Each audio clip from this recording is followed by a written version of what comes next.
ahead or who's behind. Yet pollies can produce poll-driven policies. And we allow vast amounts of taxpayer money to be spent on propaganda.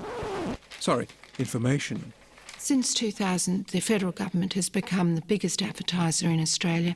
It's ahead of those big corporations like McDonald's, Coles, Myer and so on. We've seen the amount of money spent by governments on advertising in the 6-month period immediately before elections rocketing up in the last 10 years.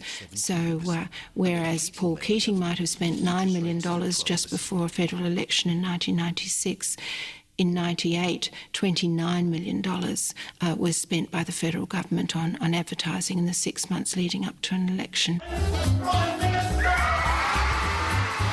Millions spent on spin, slogans and slurs that bend, distort and hide truths.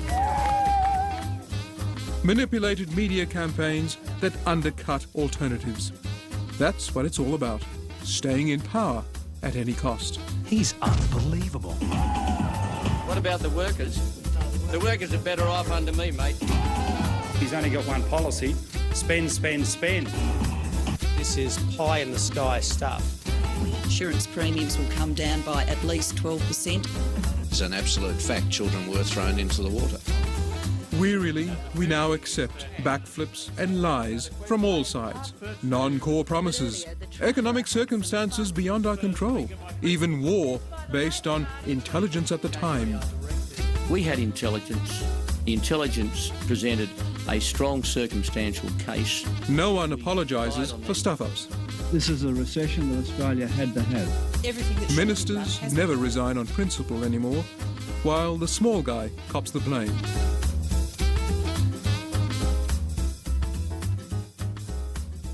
One of the features of our system is that you're choosing between teams of career politicians, people who make politics their career and who are really drawn from a very narrow sector of society. The actual membership of political parties is very narrow. Political parties are really factories for cloning candidates. Reform the Labor Party or keep on fighting. Better. That'll be right. Suburban solicitors to the right, union bullies to the left. On the road to Canberra. A town that's cloned sterility. Truly representative. People don't participate in politics.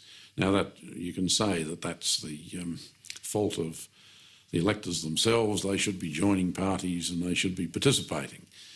But it's a sort of vicious circle because parties are so narrowly based, people aren't interested in attempting to join them and influence them. Australia's reputation for political apathy is well deserved. After all, we continue to live in this lucky country that's getting richer by all accounts. So why bother getting angry and voting with your feet? Just let Canberra look after our best interests. The government has decided to commit Australian forces to action to disarm Iraq because we believe it is right. It is lawful and it's in Australia's national interest. Hindsight now says all wrong. But how is it that in a nation of just 20 million, a cross-country show of dissent by 1 million people can't even slow for a moment a government's march to war? Whose democracy is it? In the end, the decision to go to war is an executive decision. The executive earns the right to decide by a parliamentary majority. But is a mandate a blank cheque to govern? The idea that you give a blank cheque to government, you endorse everything that a government is going to do in the next parliamentary term,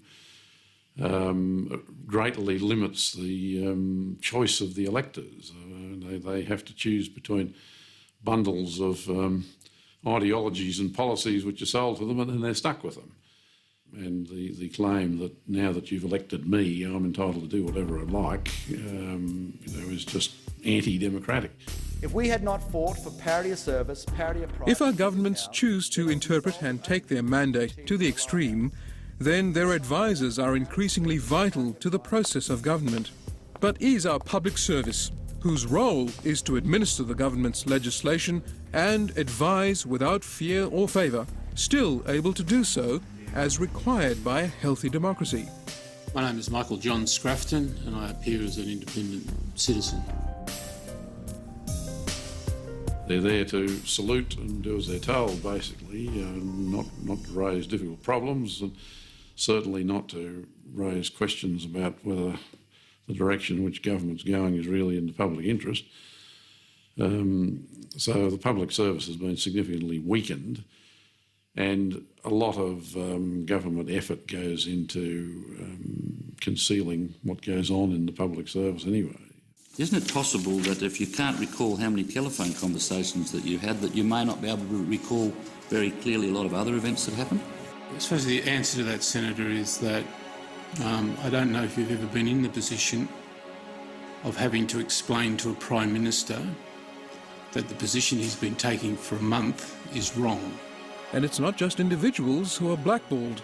Whole organisations can suffer similar vilification.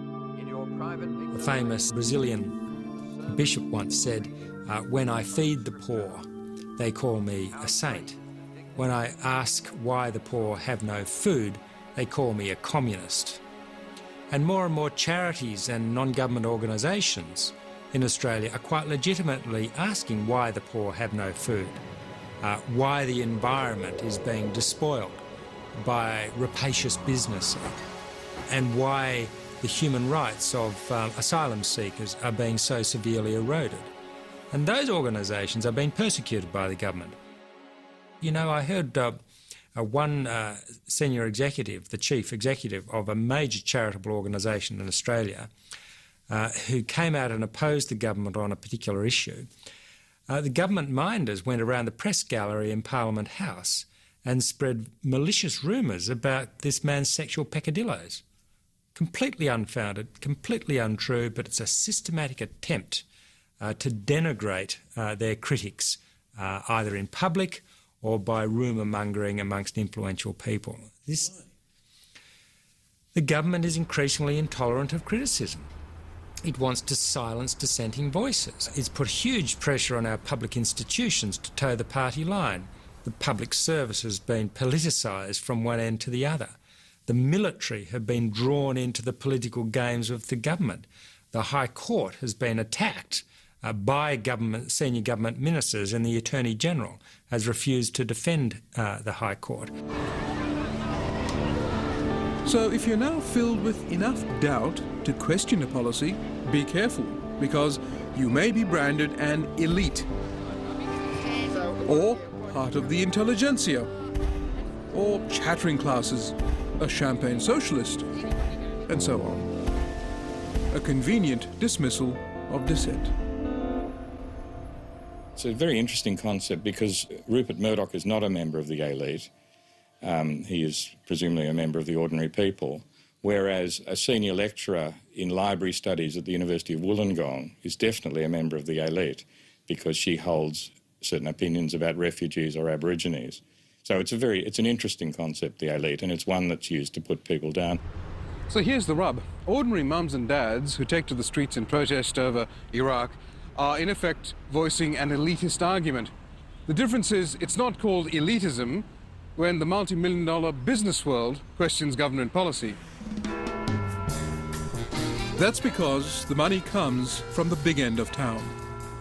Compared to Britain and New Zealand, business donations to political parties here are increasingly murky. Canada does not allow any corporate or union donations to political parties because of the potential to undermine confidence in the democratic process. Imagine that, Australian politics without corporate or union money. Preoccupied with working harder to earn more, to spend more, we just can't grasp a meaningful role for us in our democratic process anymore. Rather than deciding for ourselves, we are told what to think by an increasingly professional political industry via their advertising agencies and the media, who in turn donate money back to the political parties. Funny that. Who do you believe on interest rate? Interest rates, dog food, democracy. it's all the same.